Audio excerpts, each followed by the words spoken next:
kita lakukan bagi tujuan untuk kita memperkasakan hubungan awam dan tentera supaya dapat kita wujudkan hubungan yang utuh, yang kukuh antara pihak awam dan tentera supaya dapat merapatkan jurang pemahaman dan persepsi antara masyarakat awam dan institusi pertahanan.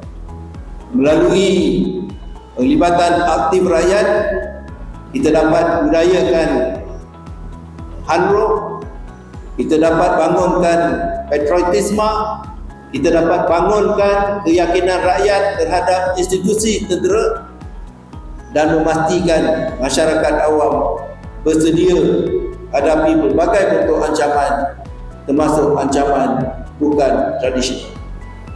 Melalui program Jiwa Murni ini, kita mengadakan kerjasama untuk menjayakan beberapa projek-projek keperluan masyarakat yang mana apabila program dan projek itu dilaksanakan, ia secara bersama-sama antara angkatan tentera, anggota tentera dan juga masyarakat. Saya percaya dengan pemudahan pendekatan yang kita ambil ini, tujuan sebenar program-program ini, usaha kita untuk merapatkan hubungan antara Angkatan Tentera Malaysia dan masyarakat setempat.